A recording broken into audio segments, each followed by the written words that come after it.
I hope you had a really good lunch. That lunch was sponsored by Sapiens, or rather Sapiens. We are going to continue with the rest of the session, and this one's going to be looking at, well, the topic is unlock value from reserving, putting the back office on the front foot, and it's going to be presented by Maggie Belcher and Matthew Lambert. And as usual, we're going to have a Q&A at the end of their discussion. So if you can have Maggie and Matthew on stage, please.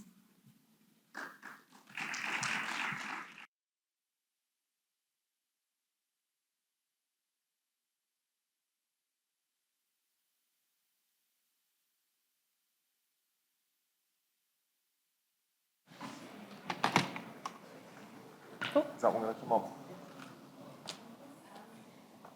Can we get assistance with the screen on the left side of the stage, please? I think it's just on sleep mode. That's fine.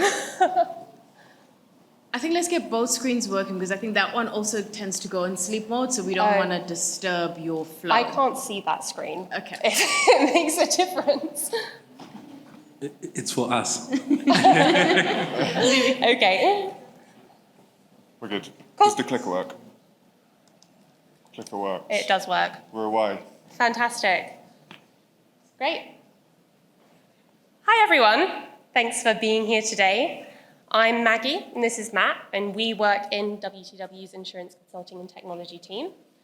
And today we're really excited to talk about a increasingly important but often underappreciated topic, and that is reserving. Importantly, what we're actually going to go through is how insurers are starting to transform their reserving processes, and in doing that, bring what was previously a back office function onto the front foot. It's important to note that what we're going to talk about isn't just a technical upgrade to your reserving functions, but rather a strategic transformation that will actually have fairly wide-reaching impacts from a wider business perspective. So what we're going to go through is first, why this is important. Secondly, how you do this. And thirdly, what the long-term impact of this will be. So it's time to change reserving. Cool. So, and I think where we're going to start the sort of context and to help set the scene is to sort of provide a bit of an outside-in view of reserving. So we'll start with we're sort of looking at what are some of the language that we hear, C-suite exec members, sort of what's their perception of reserving as a sort of function. And you know, these are sort of examples of narrative that we hear, and to pull out a couple of themes. I think for me, it often boils down to reserving seen as a sort of safe pair of hands, a sort of steady Eddie part of the business, but something that sort of an unnecessary evil that sort of exists within the business, and that it's not the place that you go to for insights about, you know, how is this segment of my portfolio providing value? Where are the sort of levers that I'm going to want to pull on to sort of bring my business performance? And in terms of making strategic decisions, reserving is often sort of one voice, but often not the most dominant voice. And I think what we're going to talk about today is about changing that perception, because we think that there's a huge amount of insight and then a lot of knowledge and capability within the reserving function that has a you know, good decision making, good strategic decision making should be listening to. But I think if we think about where we are today, you know, the balance of positive and negative feelings and context is very much skewed towards the negative. So why have we got ourselves into that position, and how are we going to move that forwards? Yeah. So in order to identify maybe how reserving has got itself into this position in terms of the exec and wider business perception, it's important to take a step through history and look at the history of reserving over time. So what we're going to look at is the value add or insight provided by reserving functions across time as various developments have happened in the actuarial space. So our journey starts in about 1970, when the BF method was introduced. And this fundamentally changed the game for reserving actuaries, where they were previously primarily doing their projections using chain ladders. This added a whole new reserving method to the actuaries' toolkit. Shortly after, in about 1985, Microsoft Excel was released. And for better or for worse, I think that we can all agree that this is a fundamental cornerstone of actuarial work, both then and now. Shortly after this, we saw the introduction of reserving calculation engines. And from our perspective, this is really where reserving started to undergo a step change in terms of the value that they were adding to wider businesses, where previously they were spending a lot of time pushing calculations through Excel spreadsheets. Now this could be replicated or performed in other specific reserving tools in a very robust and scalable way. And this added a lot of value to wider businesses, where previously reserving teams were spending a lot of time doing manual tasks. They could actually do a lot more in terms of their reserving processes. They could get through their manual calculations a lot quicker. As part of that, they could start adding more value and more insights to the wider business. Shortly after this, we saw the introduction of enterprise data solutions. And from an entire actuarial perspective, this was really important. This really marked the start of generation and construction of fairly sophisticated, fairly complex data structures that backed those actuarial calculations that we're all familiar with. From a reserving perspective, this was definitely important. Reserving actuaries obviously need a safe, consistent source of their data for their calculations. And this also brought reserving more into a well-integrated space with the wider business, as they could start to take insights and development from other business areas. In about 2015, Power BI was released, which again was really important from an actuarial perspective. Actuaries could start drilling down into their results, looking at subsegments in terms of profitability and movement drivers. From a reserving perspective, we saw Power BI definitely being used. However, its usefulness was somewhat limited. And this was really just because reserving was still being done on quite an aggregated basis. So reserving actuaries didn't have that level of granularity in their results to start going into that level of detail. In recent years, we've started to definitely see a bit of an uptick in the potential value that reserving actuaries can add to wider businesses. And part of this, a significant part of this, is actually due to the increased prevalence of automation within reserving processes.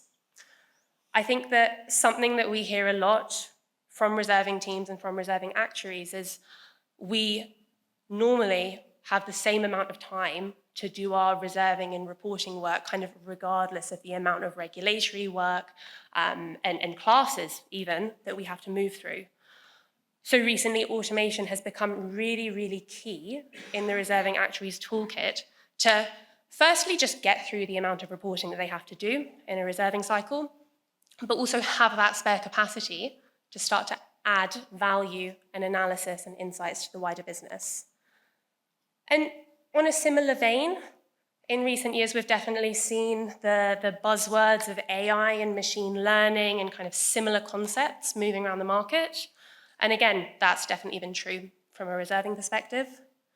We're really starting to see, especially more advanced reserving teams, start to adopt algorithmic methods of doing their reserving projections, which have a couple of benefits, which we'll dive into later. But the primary aim of this is, again, adding further insights, further analysis into those reserving calculations that reserving actuaries were not performing previously. So now that we've kind of looked back over a history of reserving and the value that they've added to the wider business, we can do a bit of a comparison against another business function, pricing, which often is seen as more value add or more better positioned as a strategic input into decision making compared to reserving teams. And in doing this comparison, we might start to see what has gone wrong in this reserving timeline. So up until the time that Excel was released, pricing and reserving were largely seen as equally value add within insurers. If anything, reserving may have been a more established function within most insurers. But the divergence between pricing and reserving really started when pricing teams started adopting GLMs within their pricing analyses. Pricing models became more predictive.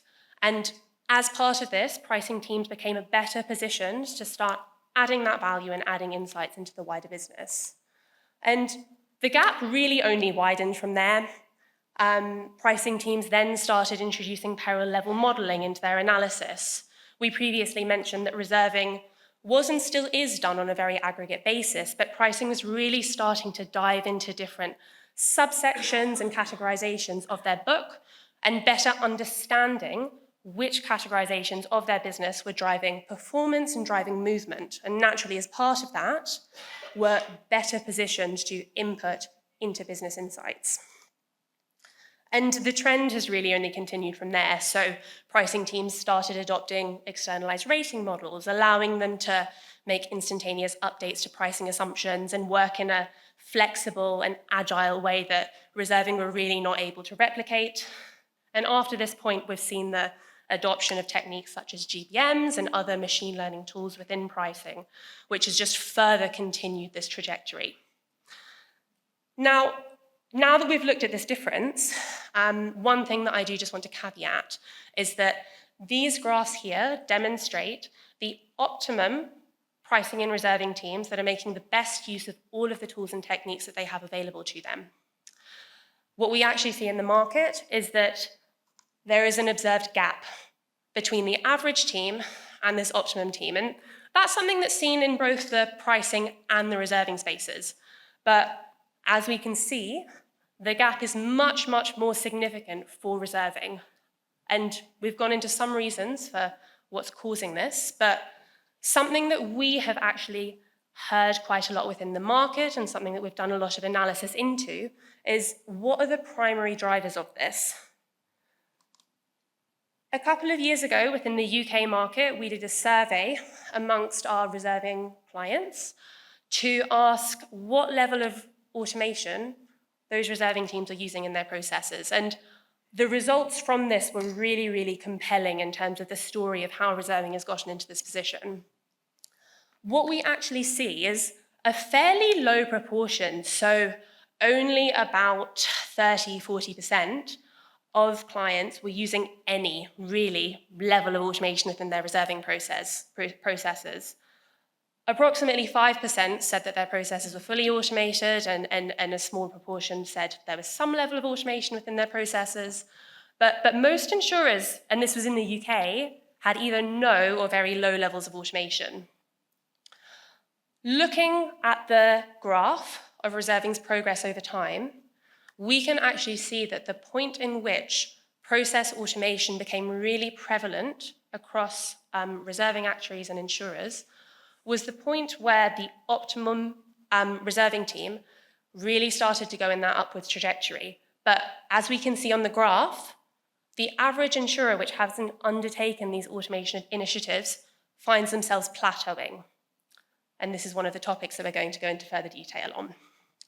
So I think that from this, we can really tell that reserving has gotten themselves into a bit of a cycle that can be hard to break, where reserving primarily deliver regulatory work. As we've kind of already said, there's a lot of that regulatory work, and it often is simply increasing over time. As a result of that, they might not have good integration with the wider business in terms of business insights and strategic decision-making. So there might be low board expectations on reserving. As a result of this, there's a lack of investment in reserving teams, which means that they don't have any time or any capacity or any resource to make improvements to their processes. And because of this, they primarily deliver regulatory work. There are low board expectations, there's a lack of investment, and there is no time for improvement. So what came first? It's the age-old question. So how do we break this cycle? I think is the most important question here. And that's definitely something that we're going to dive into. But perhaps more critically at this point in time, since reserving has been in this cycle for so long, why is now the right point to break this cycle? Cool. And I think from our perspective, there's sort of three core reasons why we think that now is a really critical time, and there's a lot of reasons, both in terms of the supply piece as well as the demand side, to actually make this investment into the reserving function and to drive forward the change. So the first of these is as we sort of think about the last few years where investment has gone into the reserving function, it's gone into finance transformation, often about embedding IFRS 17. And as we sort of come through the stand-up of the capability needed to deliver IFRS 17 reports, we have a sort of paradigm where people have done enough to keep the lights on and to keep those processes running, but there's very little wiggle room for most reserving teams to actually get their reports out on time and sort of to the level that's needed. And so there's a need in there to sort of de-risk, go back through that process, to de-risk that process so that there's more slack in that system so that you can actually deliver that. And there's also a sort of a capacity piece of those individuals that have been working on IFRS 17, working out how they're going to meet those reporting needs, can now be sort of hopefully transitioned into focusing on some of the sort of more value add and some of the other pieces that we're going to talk about in just a moment's time. So that's reason one, post-regulatory rationalisation. The second piece is around profitability, and I think this is an interesting one still up here in the South African market, where I think at the moment, certainly in a personal lines time, a lot of the markets is looking at having a really profitable year in 2025. I think when we step back and look globally, we see a rate environment, certainly in the commercial line space, where there's quite a lot of significant rate softening across property and casualty lines, excess capacity in the reinsurance space affecting rates. And so while I feel that, had a good year in South Africa, I think that, as true as night follows day, what we as insurers typically find is that once we have a good year, board expectations are that we're then going to drive growth, and so we all drive for profitability, we all drive for volume, and prices come down and the market softens again. So, for us, as you move into this sort of volatility around rate change environment, having good quality insight into what your sort of ultimate loss ratio is, what your war chest is as you go into a changing market cycle, is a really important thing to be able to quantify and to be able to measure, so that as you do go chasing, or as you do look to expand and to grow, you are doing so and you're making rate reductions, you're doing so with an informed position of, well, how much wiggle room do I have in these rates versus before I'm going to start to hit some real profitability challenges. So that's number two, volatile rating environment.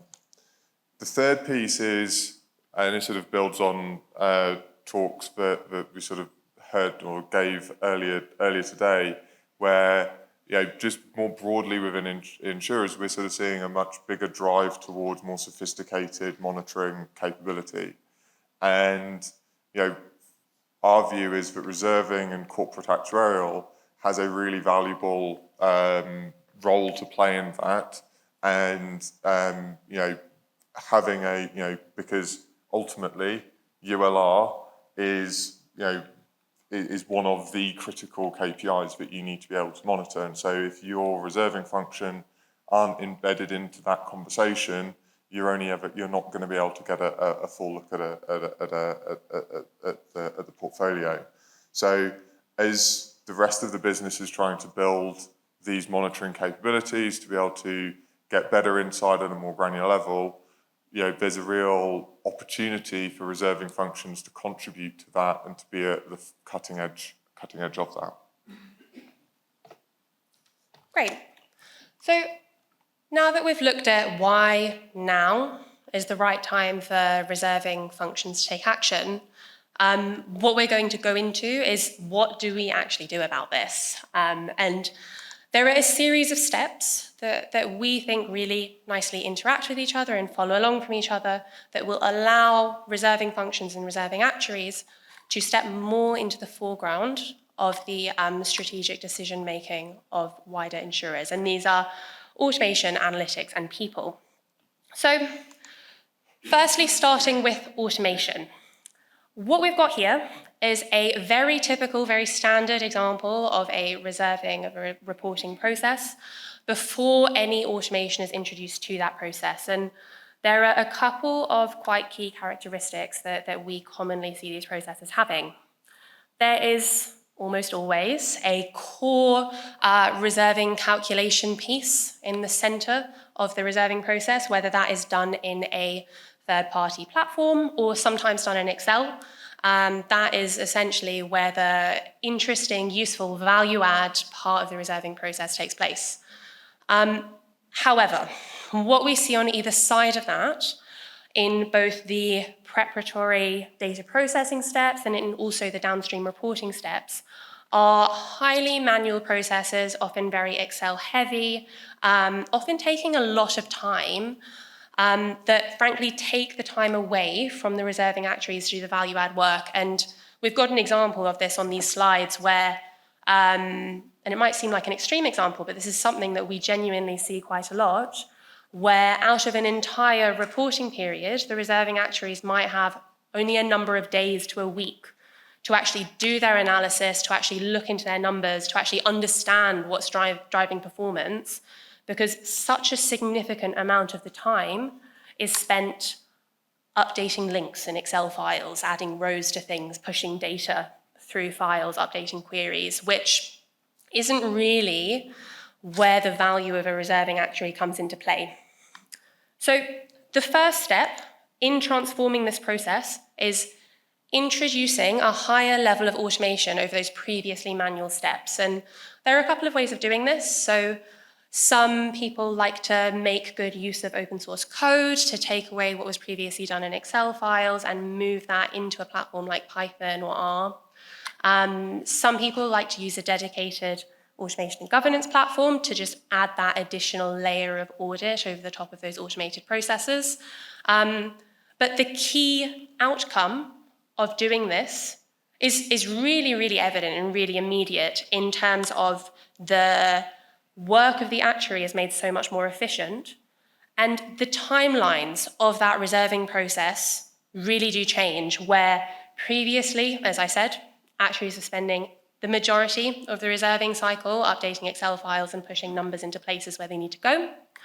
And now actuaries just have a significantly higher amount of time to actually do that reserving analysis. So actuaries can perform more deep dives into classes that are causing them problems. They can do more profitability analysis. They can do more movement analysis. They can integrate better and send more information to other business functions because they have a better understanding of what's actually happening in their processes.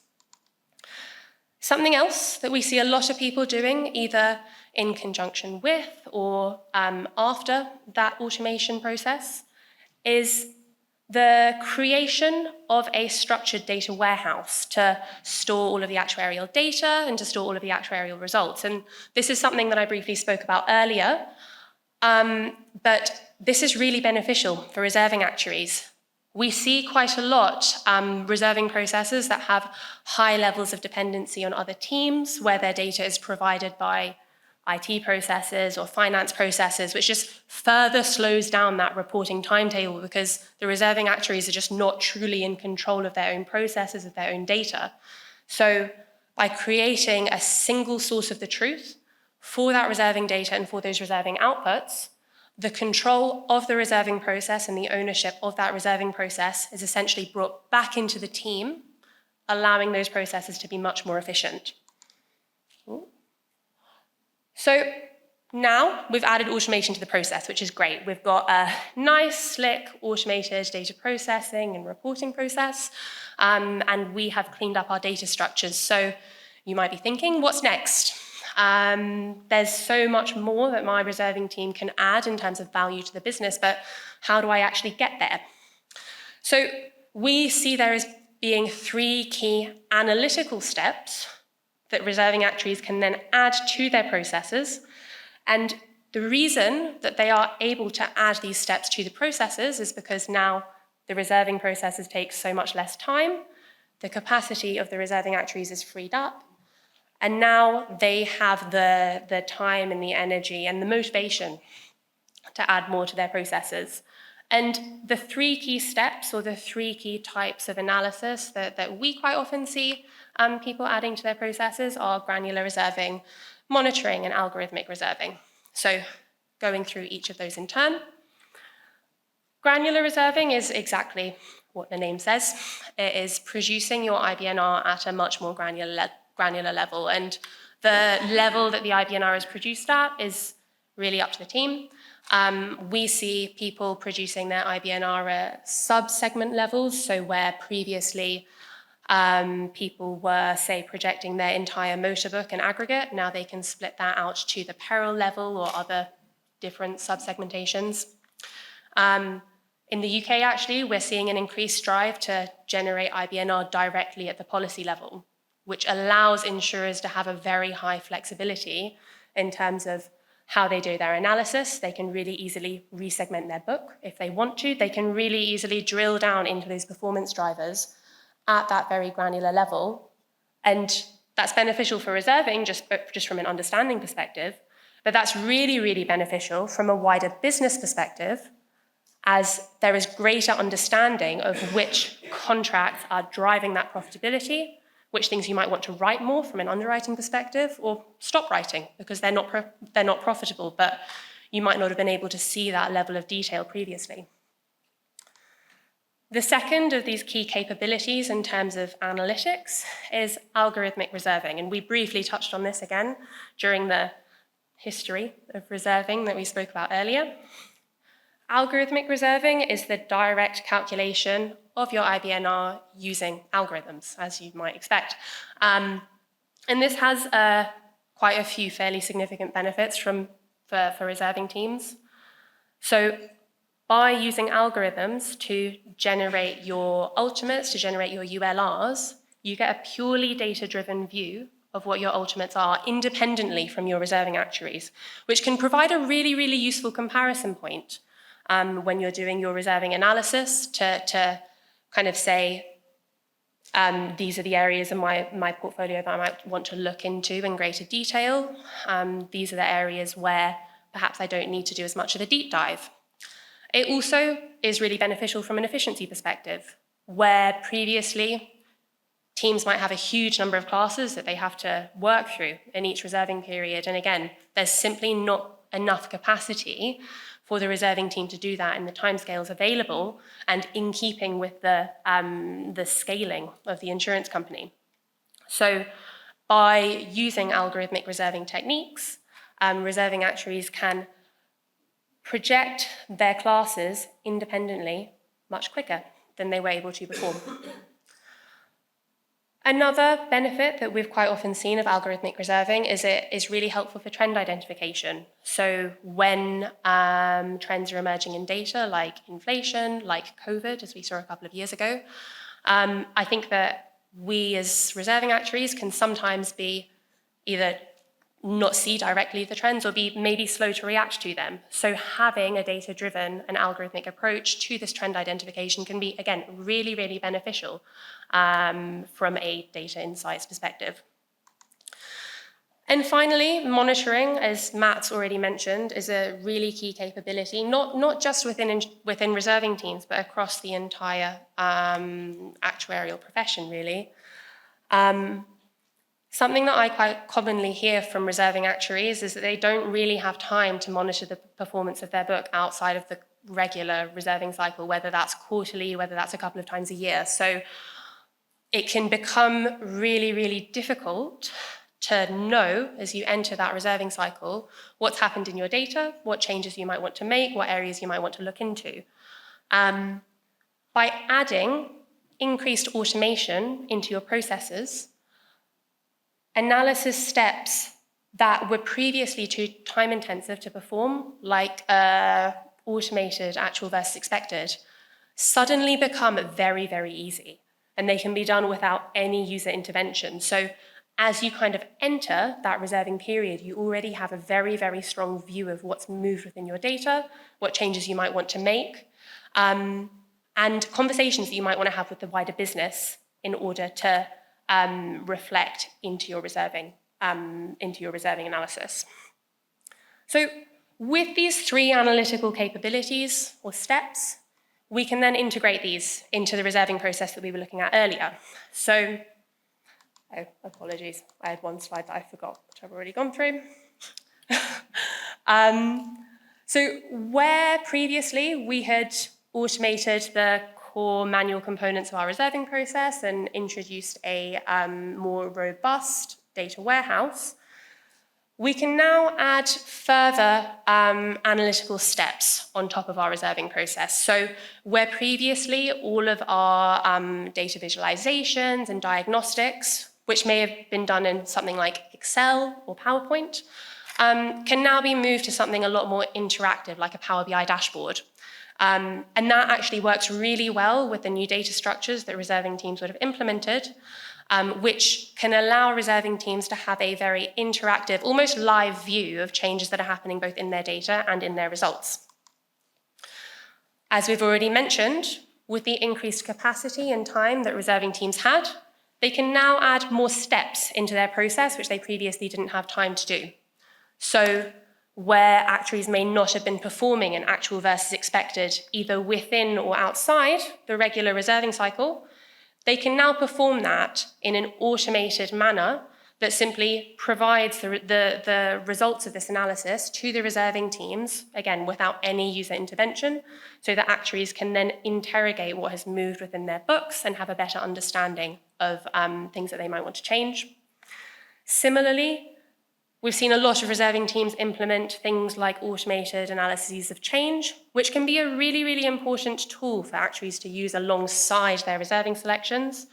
And with this increased automation capability and increased data visualization capability, actuaries can actually see the impact of every decision that they make in real time on their reserving results. Again, we're seeing a lot of teams then start to introduce granular and algorithmic reserving techniques alongside that aggregate analysis step, which can directly produce IBNR at maybe a subsegment or a policy level to improve that understanding that can be provided to the wider business. And finally, just from a monitoring perspective, we're seeing a lot of advanced reserving teams start to increase their monitoring capabilities, whether that is using an actual versus expected, whether that's using algorithmic reserving techniques, or a combination of those or other techniques, to truly assess the areas of their book that need the most attention at each reserving cycle, to really focus the effort and the skills of their actuaries and of their reserving teams, and make the best use of the time that they have available to them. And the last step of the process that we really want to go through is people. And I think that out of the three steps that we've already gone through, adding better automation and adding better analytical capabilities are quite tangible. They're steps that you as a reserving function or as an insurance function can kind of take and implement, but sometimes the people side of things can be harder to directly address.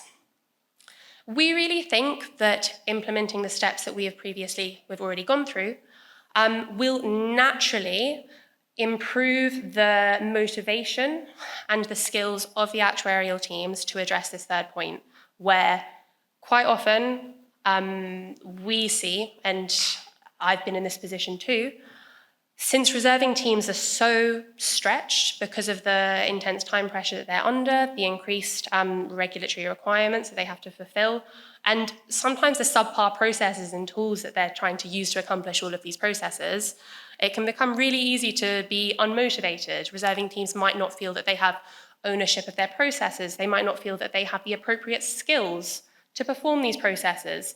And they might feel undervalued within the wider insurance organization because they are not feeding into strategic decision-making as other teams are.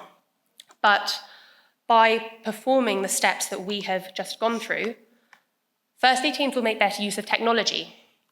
I think that teams that are using the cutting edge tools and techniques naturally will feel empowered to innovate within their reserving processes and add more value to those processes and to the wider business.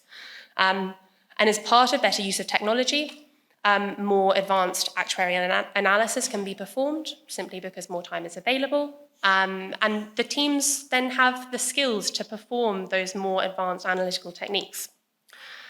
This naturally performs or provides greater value add to the wider business, where reserving can then position themselves more as strategic inputs to those other teams, such as pricing, claims, and underwriting. And overall, this results in higher employee satisfaction, motivation, and retention, really, which I think is a very critical topic for all actuarial teams to ensure that their teams are motivated to continue doing great work and adding value into the business. Cool, thanks Maggie. So I think Maggie's just spoken through, we're going to come back to our powers of three here. So Maggie's sort of spoken through the sort of the three key areas in terms of where to focus, so automation, analytics, and people. And I'm going to bring those back to those three motivating areas that we sort of introduced to begin with. So automation, how is this going to deliver against these? I mean, it's very easy to sort of think of it or go into an automation sort of program purely focused on the regulation side. I need to get some reports out as quickly as I can. I need to get that sorted. But I think what Maggie's hopefully sort of explained to you is sort of some of that motivation goes much deeper and much broader than that, of being able to introduce that automation allows you to be able to have that real-time A versus E, so that businesses don't get surprises at quarter end or half year end because they're already well informed that claims aren't tracking in line with what the expectations are, and potentially been able to either act on that in the quarter or to address and understand what's driving that. But it also gives time for deeper dives on the profitability side, so as you create those different business segments. Then focus on analytics. And in here, I think the sort of really real places to sort of focus on in terms of the value that it's going to create is that the sort of the ability to sort of do those profitability analyses at a much more granular level. I've spoken to a couple of people at the stand this week already about an anecdote of a client, a UK client that we spoke to, that I know well, who is a chief actuary, and when he started off sort of bifurcating their team, sort of standing up a sort of actuarial function, they simply, to begin with, they were able to find a huge number of low-hanging fruit simply by being able to segment their portfolio and take it out from a reserving class that had previously been done globally as a sort of property class, and segment that into the 5 or 6 product classes that aligned to how their business was being run. And within that, they were able to see actually 3 of the 6 products they probably should exit from. So it's a simple thing. That's quite an extreme example from a fair few number of years ago. But what we are now seeing is that for clients who are able to apply some of these analytical techniques, and they're sort of doing it based on not just sort of at a product level, but also on customer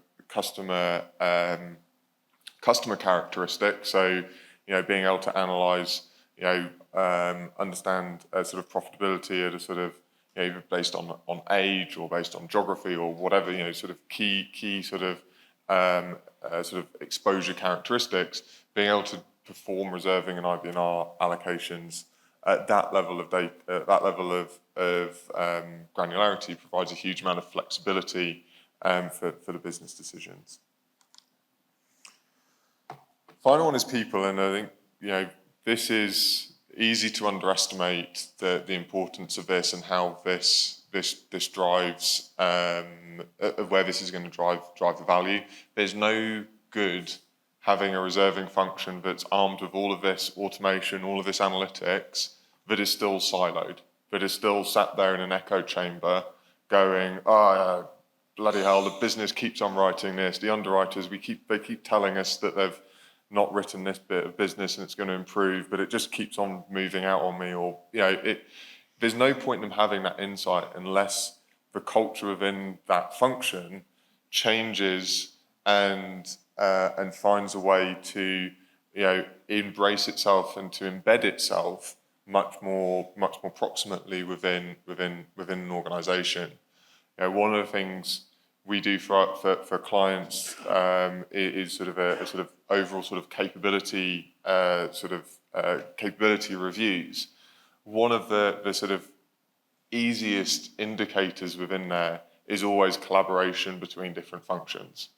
It's one of the easiest markers of overall success within an insurer is the level. How do you drive collaboration between technical functions, so pricing, underwriting, portfolio management, corporate actuarial, and claims? It's sort of the key 5 areas that we sort of often pull out. So taking people on that journey, taking the time as you do these transformation programs to think about the people in your organization and how you empower them to be more involved in the business decisions, about how you work with business leaders to help them, educate them around what the analytics and how you make the analytics accessible to them is a really powerful piece, and can create a virtuous cycle as the business leaders then become more bought into the processes and the insights and understand how their behaviours flow into the reserves, so that it actually and then ultimately feed into the end result.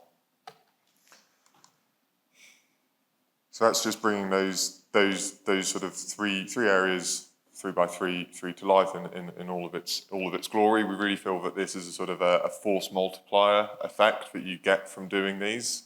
You can take, as Maggie sort of said, you can take a sort of sequential approach to developing this, but this is certainly an area where this is more about the sum of the individual parts. So the whole is more than the sum of the parts. So being mindful of that, I think, is a really important piece, and making sure that you push through beyond the first use cases is really powerful. It's very easy to get stuck in the top left-hand corner and just do that 1/10 or 1/9 of the picture. And we really think, ultimately, if we go back to our word cloud, we really think that, we've seen in clients where they have gone through this journey and embedded some of these, that you really can change the perception of a reserving function, and we can move to a world where, maybe this is slightly caricatured, with only positive things. I think there's probably a few underwriters out there that will struggle to get to having quite so many positive things to say about a reserving team. But as a sort of headline, we really feel that this is the time. The tools are out there, the capability is out there, the appetite within reserving functions is there to make a change and to put reserving onto the front foot of the business. Thank you.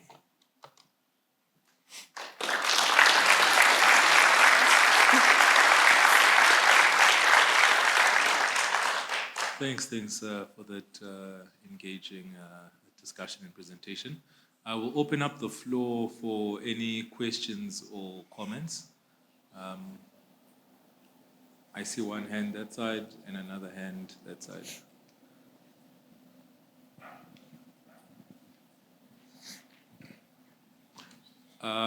The gentleman at the back who's got the hand raised. Thank you for the chat. It's quite insightful. The people integration that you were speaking about is quite a topical discussion in our business at the moment. How long do you think it takes to completely integrate this concept into people? The average amount of time it should take to fully integrate this, what you're explaining, into that people category? I think that really depends. I mean, real get out of jail free card of it depends. What does it depend on? So it depends on where you are as a culture of an organisation already. So some organisations are are already very data-driven. So if you've got an exec team that is already used to making data-based decisions, then the adoption is an awful lot quicker and an awful lot easier. There's a number of organisations where that's not the case. They're more relationship, more underwriting feel driven in terms of how they approach decision making, and there it can take time. And for me, delivering that is about providing trust into that senior leadership and about making it feel accessible to them.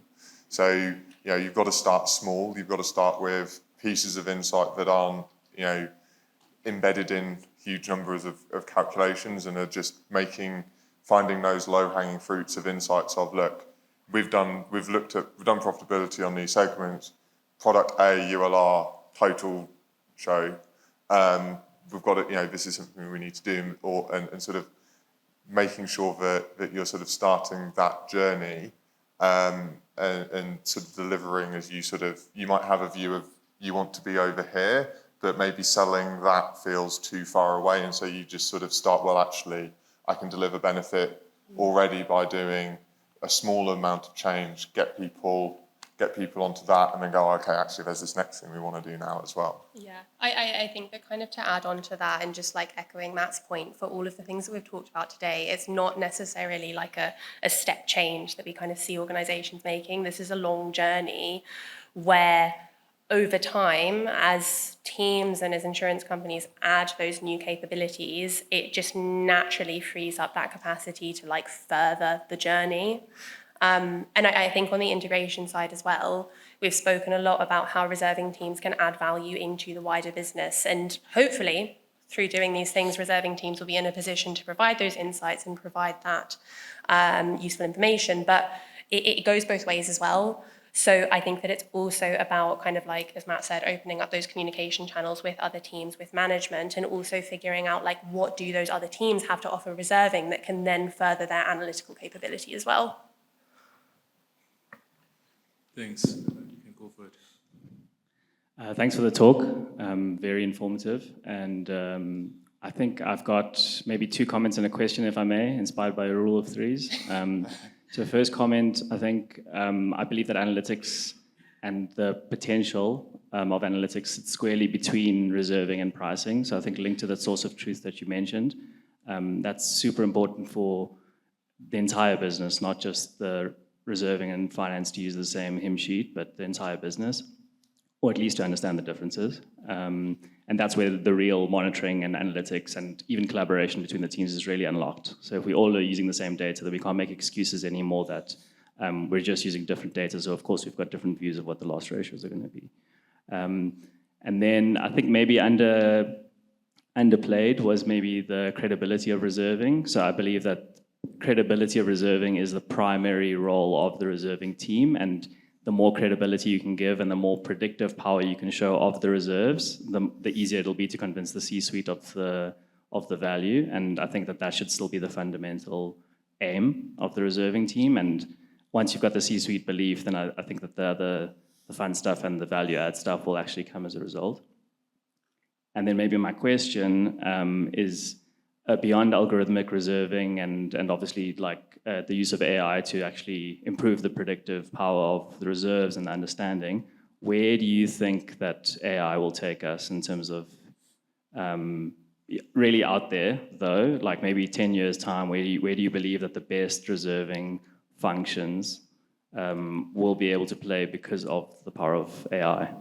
Yeah, so I think on AI, I think within a reserving process, there's an awful lot of hygiene. For me, the lowest hanging fruit for AI in reserving are some of the some of the sort of boring tasks at the edge. So creation of documentation, creation of sort of support with some of the data processing coming in, and sort of doing and sort of segment sort of support for some of the sort of analysis of change and some of the segmental analysis that comes sort of at the second half of it. So that sort of I think there's some real good wins in that space that generative AI sort of will enable. I think as you look beyond that, I think it starts to get a little bit blurry, I think, between some of the automated reserving techniques and what is AI. I think, it becomes a bit of semantics of whether you're using an agent to do it or an algorithm to do it. But I think that that it will, exactly which tooling you're using, I think that will become more and more prevalent. The quality of the automated modelling and the decision making that's going on there, its ability to pull in insights from other functions and other areas, and it sort of goes to your point about having that connected data ecosystem of its ability to pull insights from other parts of the business to inform its selections is something at the moment is sort of human done, and something that potentially will become more agentically driven as it's sort of looking at trends that aren't present in the data.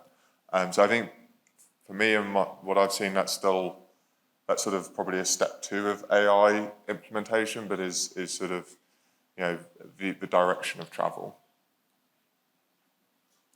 I totally agree with your point as an aside on the sort of reliability of reserving and that sort of independence. I think it's a really interesting thing of how you maintain that not perception, but the quality of the value that comes from that independence and the sort of checks and balances that sort of is provided by, as you move to being more integrated, how do you maintain the sort of independence and that allows you to provide checks and balances? I think that's the key balancing piece that needs to play into that.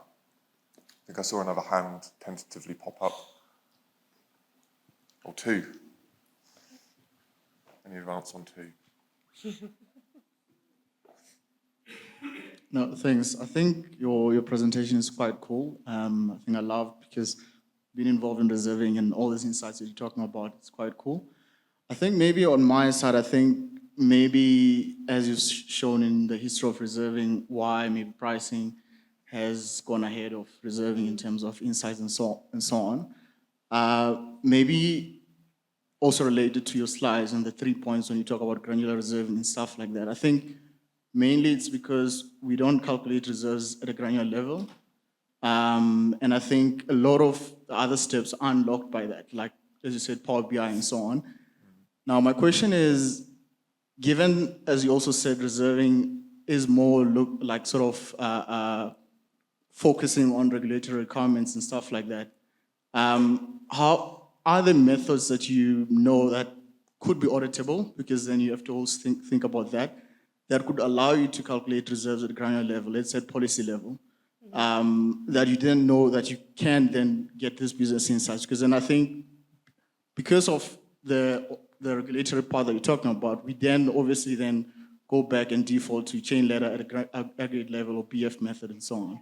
Yeah, no, I think that's a really interesting question. I think that's something that through our work is coming up quite a lot, because I mentioned that especially in the UK market, we're seeing a lot of people really have a drive to do that granular reserving and start to do their reserving at a policy level. But obviously we've spoken about one of the issues with reserving being all of the regulatory requirements and kind of audit requirements on top of it. We obviously don't want to make that even more complicated when we are trying to streamline the process. We have seen a lot of people have a lot of success really with actually using fairly standard actuarial techniques like your chain ladder, like your BF. However, combining those with automation capabilities, as I said, whether that is like well-documented open source code or a dedicated automation governance platform, to cascade those reserving methodology and assumptions and selections to, say, a policy level. And I think that has a really major benefit over some kind of traditional allocation techniques. I think a lot of people kind of allocate down to a subsegment or a policy level, maybe just by saying, okay, I'm on a chain ladder, therefore I'm just going to split my IBNR by my incurred, and then that's my granular approach, but that kind of comes with like a lot of assumptions. It can come with a lot of inaccuracies, and it makes it really difficult to kind of react to those individual policy level characteristics, which maybe we're trying to enhance as we move down to the granular level. So yeah, as I said, our kind of alternative proposition is kind of making use of enhanced automation to recreate essentially the aggregate reserving methodologies at the granular level.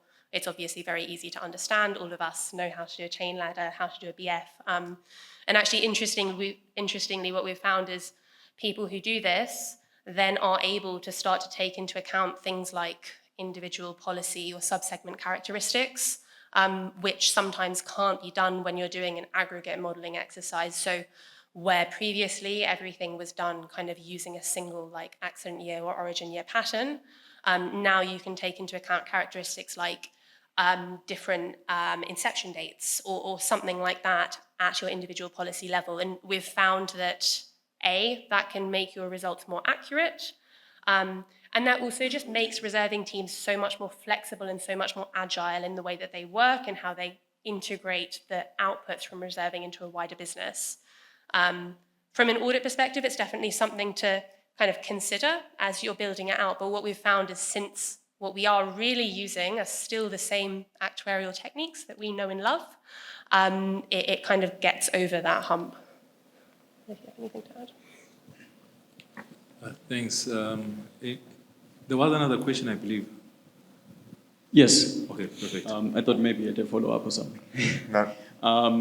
Thank you for the presentation. I had two questions.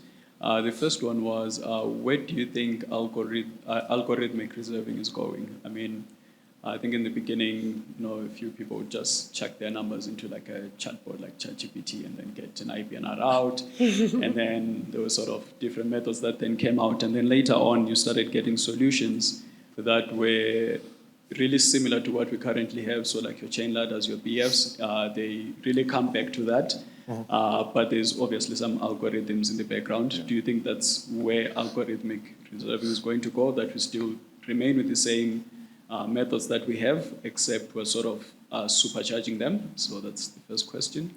And then the second question is, I think it's often a bit easier to chat to your C-suite, which are within the license. But if you say have a business that has, I think you call them MGAs, that is MGAs, what tactics can you sort of use to speak to the MGAs or the directors in MGAs to sort of communicate the same message so that they're at the same level of understanding as your C-suite that are on the license? Cool. Yeah, so I think two very different questions, good questions. So on the where do we see algorithmic reserving going, I guess, for us, key principle for us in it is about transparency. And so, in the platform that we have that delivers algorithmic reserving, it's about automating the assumption picks within a reserving process and being able to algorithmically churn through various combinations of assumption picks and to assess those and to determine using a an evaluation metric which of those sets of assumptions is the one that's optimal. But ultimately, once that algorithm's run, you get to a set of assumptions and a set of models that look no different to if you'd asked one of your team to do it or you'd done it yourself. So that then provides a framework to assess and to sort of challenge yourself and to understand where your selections differ from the algorithmic selections and to potentially challenge the algorithm and go, well, actually, I purposely didn't do that because I know of X, Y, or Z, and it can help create insight and inform and make decisions that often done sort of maybe implicitly by a modeler and to force them to be more explicit and to make them more, which makes it more communicable. We sort of spoke a little bit about how AI potentially will then drive that further forward of providing more sort of insights around what different parameters were looked at and how those potentially drive, and using an agent to sort of inform and to tweak some of the assumptions that are being put into that. So that's sort of how we see it playing out, and that's how we've built that into our technology to sort of create that transparency.